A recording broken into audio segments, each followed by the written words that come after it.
Y 43, Delia Muñoz es la nueva ministra de Justicia. Es una mujer con amplia experiencia en el sector público y privado también, y a ella la tenemos vía telefónica. ¿Cómo está, ministra? Muy buenas tardes. Ministra, buenas Buenas tardes. tardes, Mabel. Buenas tardes, Renato. Ministra, no puedo evitar unir a esta conversación lo que acaba de manifestar el congresista Arapa. Él ha dicho que no le va a dar el voto de confianza porque siente que este gabinete no representa a todas las sangres. Y de hecho, cuando se evacuó al presidente Vizcarra, lo que se dijo es que el próximo gabinete iba a ser un gabinete de ancha base.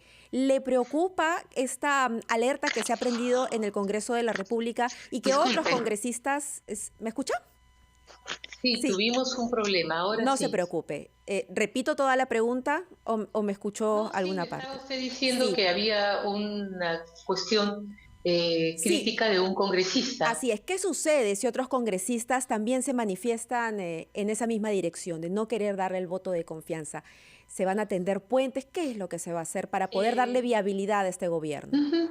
En el primer Consejo de Ministros que hemos tenido después de la juramentación, el Premier ha quedado en conversar con las diferentes fuerzas políticas para explicar las líneas de trabajo y las cuestiones que vamos a ejecutar como gobierno de transición, ¿no? Somos un gabinete que viene con un fin determinado, que es garantizar la gobernabilidad durante los 8 meses que dure el proceso electoral hasta llegar a la entrega del gobierno a las nuevas autoridades que se elijan. Ujú, Ujú. eso es un buen signo. Ahora, entonces, esto significa también garantizar que va a haber un contrapeso entre el Ejecutivo y el Legislativo. Por supuesto, son poderes completamente independientes, ¿no? La Constitución señala un modelo de sucesión presidencial para situaciones atípicas y la que estamos viviendo es una de ellas, pero eso no significa que la separación de poderes desaparece. En el interregno parlamentario que vivimos el año pasado, sí más bien hubo una situación especial porque el Congreso no funcionaba y era el Poder Ejecutivo quien legislaba y regulaba el país mediante decretos de urgencia. En cambio, en la actualidad no. En la actualidad el Congreso mantiene sus cualidades, sus funciones absolutamente intactas y el Poder Ejecutivo también. En consecuencia, para dictar una norma hay que ir al Congreso a sacar una ley. Entonces, la división de poderes es una realidad, se está respetando y funcionaremos de esa manera. Ujú. Ministra, ¿cuál es su posición respecto de esta especulación que de tanto escucharse se vuelve más consistente de una posible amnistía a Antauro Humala? De hecho, el congresista José Vega viene insistiendo en la liberación del señor Humala y me imagino que usted tiene una posición al respecto. Mire, yo no tengo ningún expediente, ningún pedido sobre una decisión de indultos para ese tipo de situaciones en general, no solamente del señor Humala, sino de cientos de personas. Hay un trámite previsto a través de una dirección que ve el tema de las gracias presidenciales, que suele ser una decisión esencialmente política y que está normada en reglamentos y en normas. Por mi parte, no tengo en este momento, reitero, ningún procedimiento. Es un pedido de carácter político y si es de que se planteara, tendría que ser discutido en ese nivel. Pero yo le adelanto de que en el Consejo de Ministros no hemos aprobado ningún tipo de situación referida a ese tema con nombre y apellido. Ujú. Ujú. Pero independientemente de el trámite burocrático que tiene que pasar cualquier pedido de esta naturaleza, usted tiene como ciudadana, aunque yo sé que ahora mismo está encarnando, digamos, a la ministra de Justicia, una posición respecto de una posible liberación de Antauro Humala, con todo lo que ello implicaría. Mire, lo que ocurre es de que los indultos ya no son un trámite burocrático, hubo una decisión de la Corte Suprema basada en una recomendación de la Corte Interamericana por la cual el indulto tiene que respetar el cumplimiento de estándares internacionales en derechos fundamentales. En consecuencia, los indultos no proceden salvo en situaciones muy, muy especiales de afectación grave de la vida de la persona si es de que estuviera en uno de los delitos restringidos. Y a mí me parece que podríamos estar en uno de esos supuestos. En consecuencia, yo creo de que sobre ese indulto se conversará en su momento. Le voy a hacer la pregunta, le voy a hacer la apurar. pregunta más directamente. Cuando se le dio el indulto al señor Fujimori, hubo ministros del gabinete de Pedro Pablo Kuczynski que dieron un paso al costado porque consideraron que esa era una medida que afectaba sus convicciones democráticas. Si ocurriese el escenario, tampoco no es tan improbable de que el presidente Merino firmara una amnistía o un indulto a Antauro Humala. ¿Usted continuaría en el gabinete? Mire, las leyes de amnistía están prohibidas en el sistema interamericano. Las leyes de amnistía, cuando las personas han cometido graves violaciones a los derechos fundamentales, están proscritas, ¿no? Forma parte de nuestra formación democrática. Creo que allí está su respuesta. Sí, creo que ha quedado claro. Y mire, a mí me gustaría abordar un tema que ustedes estaban tocando con el congresista de Tumbes respecto de la protesta. Yo estoy en el ministerio después de haber juramentado y participado en el primer Consejo de Ministros para trabajar con el equipo de la Oficina de Defensa Pública. Nosotros tenemos a nivel nacional 34 direcciones que brindan una asesoría gratuita a través de abogados públicos que están allí para atender casos penales, casos familiares. Y hoy día, con ocasión de la marcha que están llevando a cabo los ciudadanos, hemos establecido que en 5 comisarías de Lima se desplace el personal que puede permanecer allí incluso 24 horas para evitar de que ocurra alguna situación de vulneración de derechos fundamentales, porque el Estado tiene que garantizar 2 cosas: el derecho a la protesta y el derecho de acceso a la justicia. Y esperamos que los ciudadanos en ese contexto también ejerciten su derecho, pero con respeto de la propiedad privada, que no incurran en actos de vandalismo y sobre todo que recuerden que estamos en emergencia sanitaria y no hay autorización para poder realizar grandes manifestaciones que impliquen una posibilidad de ampliación de la emergencia que estamos viviendo. Y le quiero recordar a la ciudadanía en general que en caso tengan a un familiar detenido, tengan alguna duda sobre algún problema que se presente en el desarrollo de la protesta, pueden llamar a la línea gratuita 1884 y allí pedir la asistencia de un abogado defensor, y el Ministerio de Justicia lo pondrá a su disposición. Estamos aquí con la directora de Defensa coordinando a nivel nacional para que la protesta se desarrolle dentro de los cauces de los derechos fundamentales. No vamos a tener más menores de edad detenidos 24 horas en ningún tipo de dependencia policial.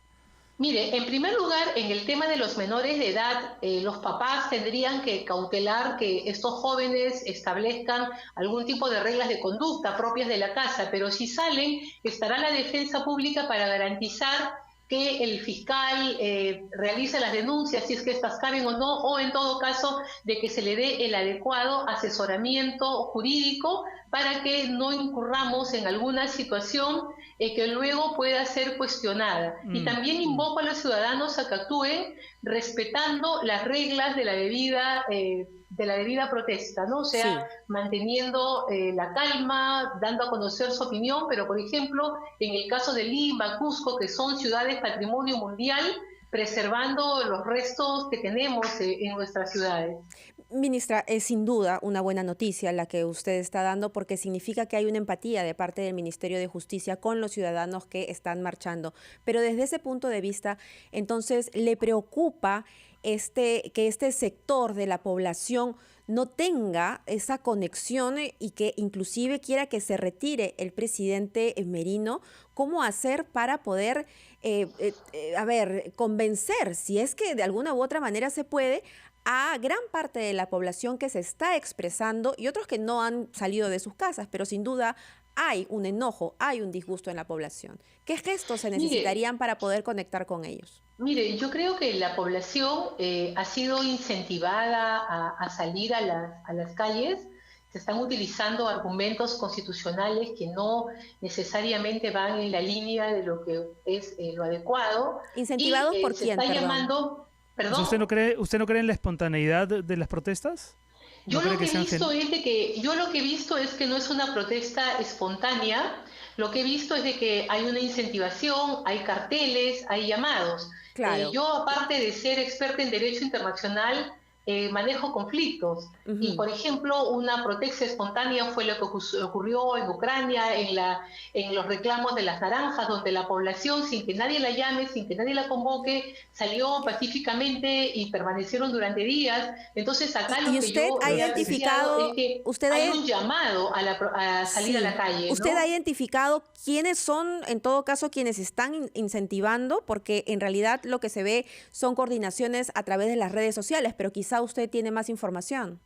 Mire, tengo alguna información muy simple por encima, creo que no merece la pena profundizar en eso. Yo prefiero invocar a la ciudadanía a que ejerza su derecho a la protesta de una manera apropiada, que no incurran en vandalismos, en actos de mayor contagio, que no generen mayores problemas en sus hogares y que den a conocer su posición de una manera, no sé qué palabra utilizar, pero de una manera que no cause afectación a nadie. Ministra, con todo respeto, ¿usted no cree que es subestimar un poco a la población señalar que están siendo incentivadas estas manifestaciones cuando de pronto muchas de las personas que ahora mismo, a esta hora, se encuentran en las calles, están ahí por su propia convicción? ¿No consideran ustedes esa posibilidad? Mire, Renato, yo no he subestimado a nadie. Lo que yo le he dicho Pero es que cuando dice que son incentivadas es lo que porque yo de he alguna forma... apreciado es que Sí. hay propaganda abundante en las redes sociales, en las plataformas,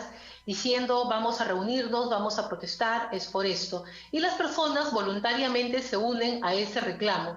Por eso, para canalizarlo, es que aquí con la defensa pública estamos garantizando ambos derechos, el de protesta y de acceso a la justicia. Ahora, ¿Qué es lo que le compete al Ministerio de Justicia, sí, no? ministra, en otros temas políticos se está discutiendo en este momento, está corriendo el calendario para la elección de los miembros del Tribunal Constitucional y muchos consideran que lo mejor sería que este Congreso se abstenga de elegir a estos nuevos miembros. ¿Cuál es su opinión al respecto? Mire, el Congreso tiene una posición sobre el particular de llevar adelante el proceso y me parece que es competencia de ese poder del Estado tomar una decisión sobre el particular. Yo no tengo injerencia sobre la forma en la que en el Congreso toman una decisión. En consecuencia, yo preferiría mantenerme al margen por el momento en ese tema. Si es que tenemos una posición a nivel de gabinete, la daría a conocer, pero le pediría que me exima de continuar opinando sobre un asunto propio del Poder Legislativo. De acuerdo, pero sí podría opinar entonces sobre esta posible resolución que el tribunal emita, entiendo, no la próxima semana, sino 30 días después, cuando resuelva esta demanda competencial y si finalmente la incapacidad moral es un argumento válido para la vacancia presidencial. ¿Qué pasa si esa posición del Tribunal Constitucional en buena cuenta nos dice que el Congreso, que esta causal no se ajustaba a la vacancia? ¿Qué podría suceder? Allí sí puedo opinar porque esa es una demanda presentada por el Poder Ejecutivo. Se habla mucho de la demanda y se habla mucho del caso y de los derechos. Pero los que somos abogados siempre decimos, lo que vale es lo que está en el expediente. Y en el expediente estamos ante un proceso que comienza diciendo que esta interpretación que le piden al tribunal no es para el caso del expresidente Vizcarra, sino de que es un pedido de interpretación sobre si la causal de vacancia constituye o no en realidad un mecanismo de censura y que afecta la permanencia de los ministros en su cargo y de cumplir su mandato. De eso trata la demanda competencial, que es un proceso que en simple significa tú estás ocupando mi espacio y eso constituye una situación de abuso. Entonces, ellos reclaman concretamente por la moción de vacancia adoptada hace varias semanas.